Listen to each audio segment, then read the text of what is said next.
आपके द्वारा, आपके संगठन के द्वारा मनाई जा रही है, क्या कुछ कहेंगे? स्वामी विवेकानंद जी का आविर्भाव भारत भूमि पर, खासकर उड़ीसा बंगाल में एक था जन्मभूमि है। वहाँ उस आज से 162 वर्ष पर पूर्व में हुआ था।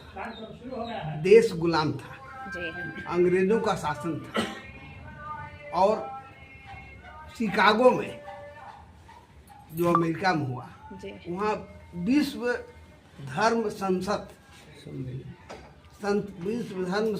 का आयोजन हुआ था। उस संसद में हर धर्म का, हमारा हिंदू धर्म का भी था। तो हुआ कि को जाएगा, पैसा है किसी के पास था नहीं, कैसे कैसे करके वहाँ के इसको सेठ साहूकार ने इंतजाम किया। किसी तरह से हमारे स्वामी विवेकानंद जी वहाँ अमेरिका में पहुँच गए, और वहाँ पहुँच गए तो भारत जो हिंदू का जो कुर्सी जो थी उलट करके रखा हुआ था। तो लेकिन स्वामी जी को एक अमेरिका का आदमी ले गया वहाँ, अपत्ति थे, 31 वर्ष का युवा थे, 31 ईयर्स ओल्ड थे। 30 से 31 वर्ष का युवा का कमाल देखिए। उन्होंने कहा कि भाई उल्टा क्यों, तो आप लोग तो हिंदुस्तानी लोग, हिंदू लोग, समय का कहें क्या समय है, घड़ी में आओ। घड़ी देखा तो लोग कहा कि यार घड़ी का टाइम जो था उसी टाइम पर स्वामी जी पहुंचे, और सबका घड़ी का टाइम एक हो गया। ये पहला मिरेकल उन्होंने किया। उसके बाद लोग प्रभावित हुआ और उनको माफी मांगा आयोजन करता, और बुलाने उनको भाषण करने के लिए कहा गया। उन्होंने सनातन और हिंदू जो भाषण दिया वो शुरू किया शून्य से। शून्य का जनक कौन है आप जानते हैं? हम बिहार के ही शून्य के जनक हैं। नाव के बाद कुछ होता ही नहीं, अब क्या करें? तो शून्य गा के 10 शुरू हुआ। इस तरह से एक संख्या का जो था, और शून्य को उन्होंने अपने धार्मिक लिहाज से क्या कहा, यूनिवर्स शून्य है, संसार जो है वो भगवान का, उन्होंने कहा कि भगवान ही है, इसी में भगवान है। खोजते रहोगे भगवान मिलेगा नहीं। भगवान शून्य मतलब जिसको हम देख नहीं सकते हैं, जिसको हम सुन नहीं सकते हैं। तो इस तरह से स्वामी जी ने जब भाषण किया, उनका इतना रोचक भाषण हुआ कि सभी लोग उनसे प्रभावित हुए।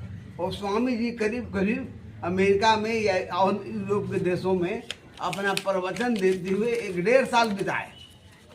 और वो उन्होंने जो हम लोगों का झंडा था, सनातनी झंडा, जो नीचे हो गया था, लोग वैल्यू नहीं देता था, क्योंकि हम लोग तो भूल गए थे।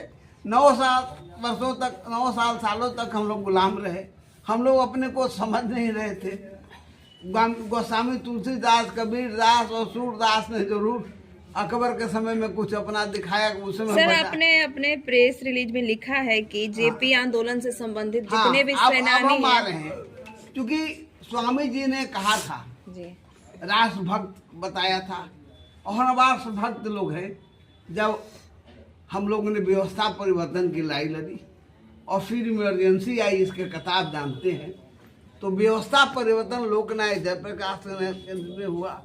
उसके बाद राजनारायण जी महान समाजवादी नेता, इंदिरा गांधी पर मुकदमा के हुए थे। 12 जून 1975 को इंदिरा गांधी के बारे में माननीय उच्च न्यायालय इलाहाबाद ने कहा कि आप अवैध तरीका से जीते हैं और 6 वर्ष तक चुनाव नहीं लड़ सकती है, अयोग्य करार कर दिया।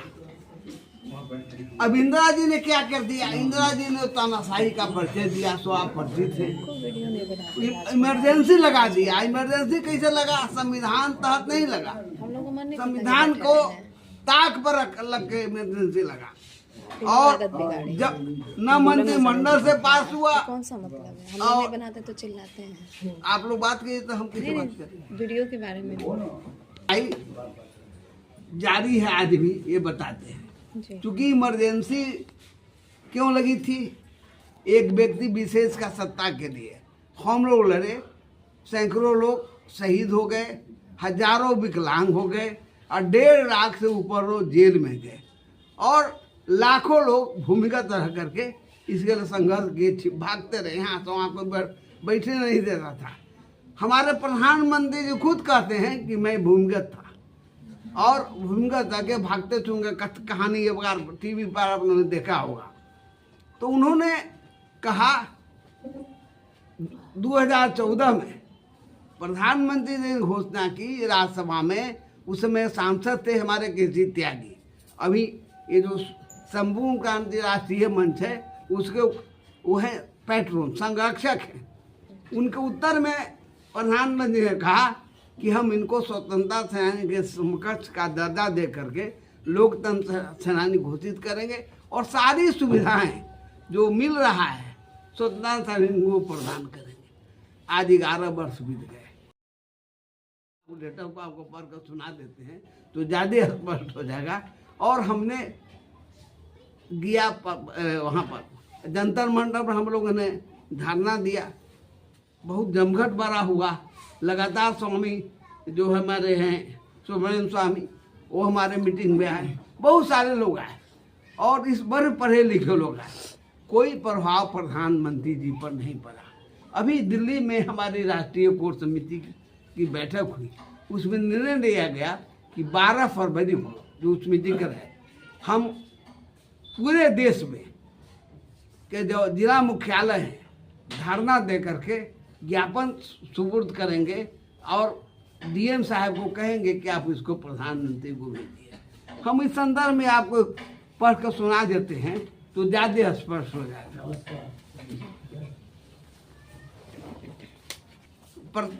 संपूर्ण क्रांति राष्ट्रीय मंच अखिल भारतीय के आह्वान पर 12 फरवरी 2025 को प्रातः 11 बजे से अपराह्न 4 बजे तक धरना उपरांत ज्ञापन। विषय जेपी आंदोलन से आपातकालीन आंदोलन में भाग लेने वाले सभी प्रकार के यातना भोगियों, ब्रैकेट में हमने दिया है शहादत प्राप्त, विकलांगता झेले, जेलबंदी, भूमिगत को दूसरी आजादी का सेनानी मानते हुए स्वतंत्रता सेनानी अधिनियम 1972-80 के अंतर्गत लाकर स्वतंत्रता सेनानी के समकक्ष का दर्जा एवं उसी पैटर्न पर सभी प्रदत्त सुविधाएं प्रदान कर लोकतंत्र सेनानी की संज्ञा से विभूषित करने एवं ताम्रपत्र देकर सम्मानित करने हेतु निवेदन।